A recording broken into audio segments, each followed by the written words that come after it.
We're going to be in 1 Timothy chapter 6 this morning. The Apostle Paul, he's writing to his young friend and colleague in the ministry. He's advising him on some of the key points he wants Timothy to hand down to his congregation. Near the very end of the letter, Paul writes this: "As for those who in the present age are rich, command them not to be haughty or to set their hopes on the uncertainty of riches, but rather on God, who richly provides us with everything for our enjoyment. They are to do good, be rich in good works, generous, ready to share, thus storing up for themselves the treasure of a good foundation for the future, so that they may take hold of the life that is truly life."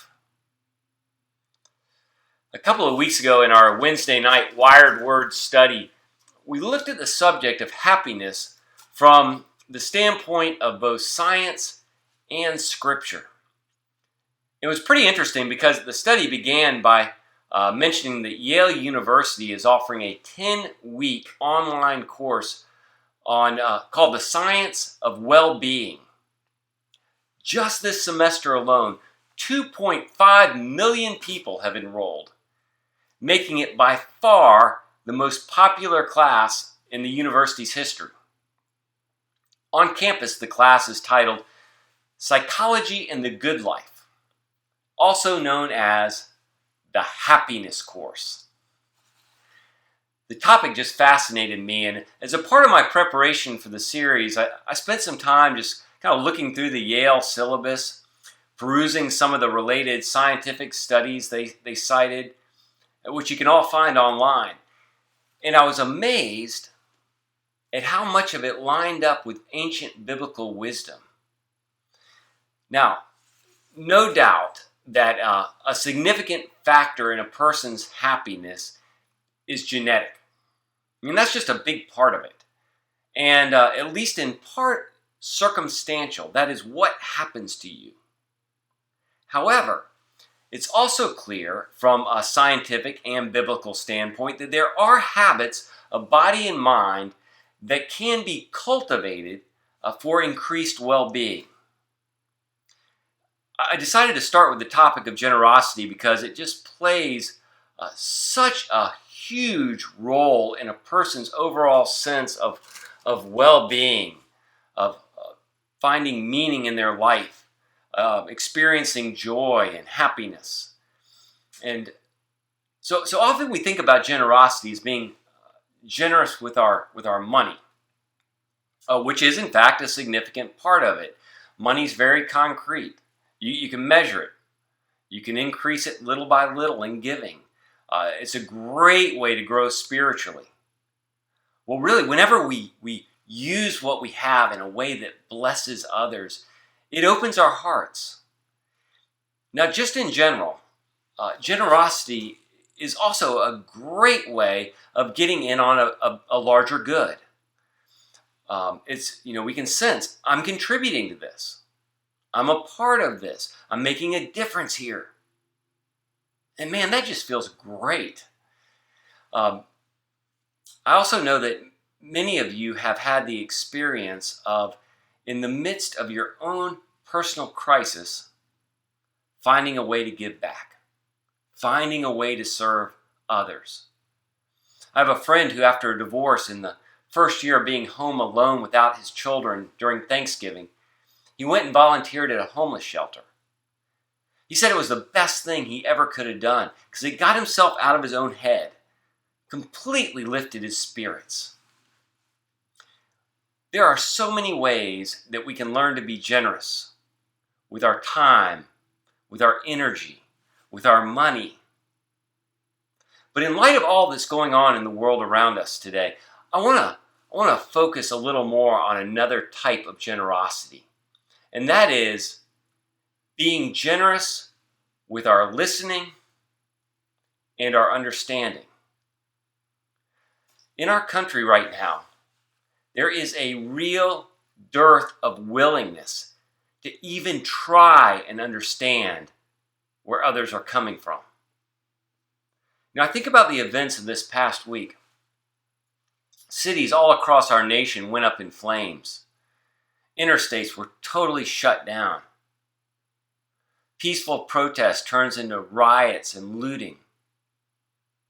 Now, just to back up, if you saw or even heard what happened to George Floyd, it's heartbreaking.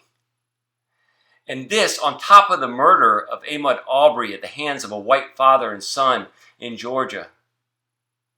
It's just all too much. It's horrible. Heartbreaking. Now, that doesn't mean that the violence and the looting are excusable. They're not. But there is no doubt that these are but symptoms of a greater illness. There is no doubt that there has been a rage boiling just below the surface. And there is no doubt that we are divided as a nation in ways even beyond politics. As people who are trying to follow Jesus, what's our role in all of this? Because I know a lot of times we look at the world around us and maybe we just shrug our shoulders. What can I even do? I know that racism is a problem. I know there are deep inequalities out there. I know there's a history of tension. But what difference can I personally make? Well, here's something small. What if? What if each one of us were simply to start by working on being generous with our listening and our understanding, especially with those who are different from us, those who look differently, and those who see the world differently. I know that even on a very small scale in my family, when politics come up, man, tempers so easily flare. Things are said that hurt.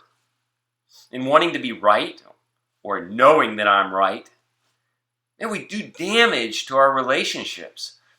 And not only that, we add anger to the world around us. We add fuel to the flames.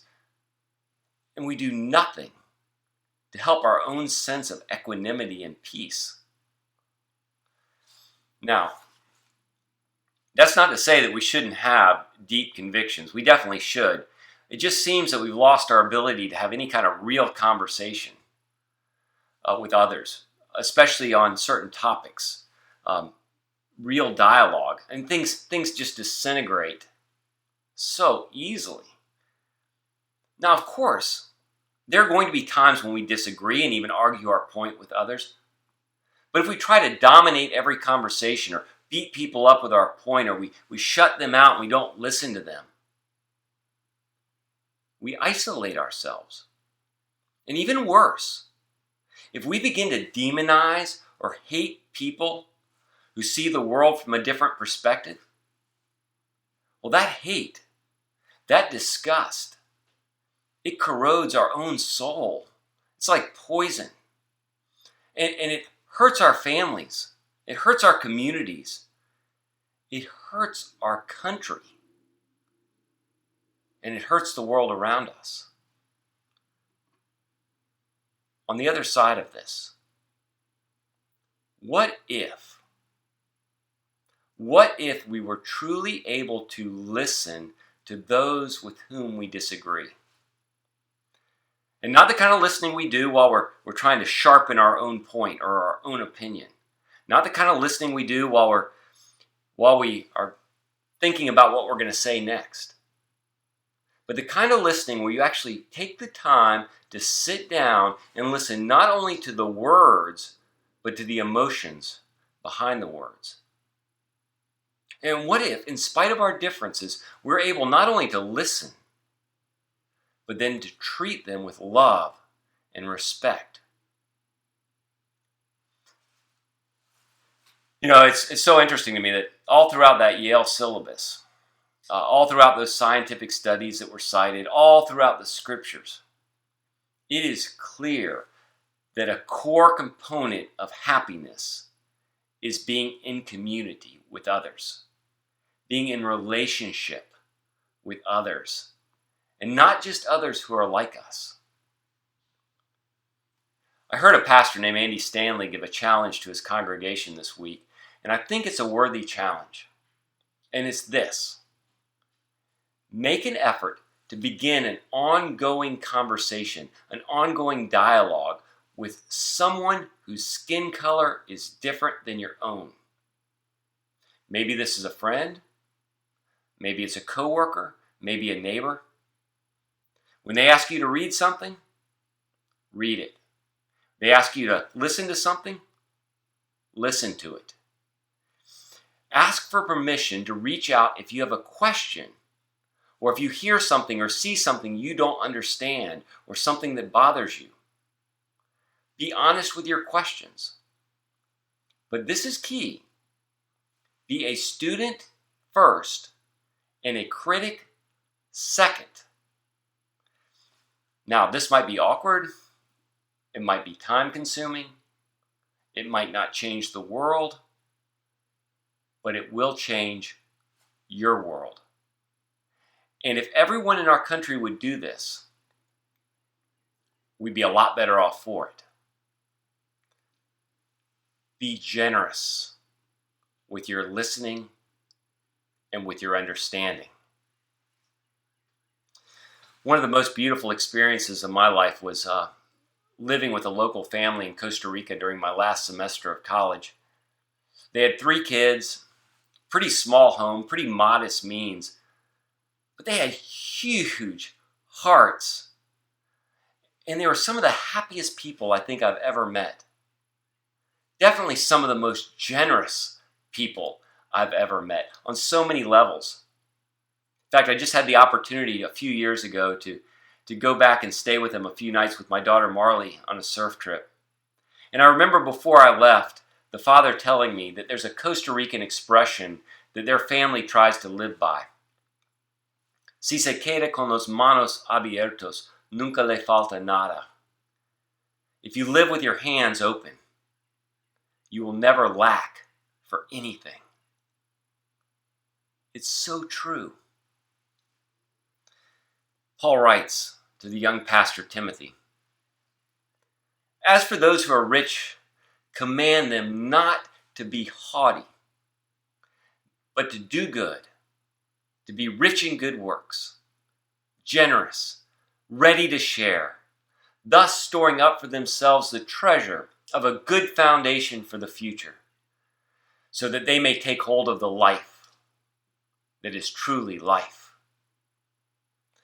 May you and I, who are blessed beyond measure, who are in so many ways rich beyond measure, may we find ways to cultivate a spirit of generosity with our time, with our money, with our energy, with our creativity, and especially today, with our listening ears and understanding hearts. And as we do, may we tap into that abundant and meaning-filled life. May it be so. Amen.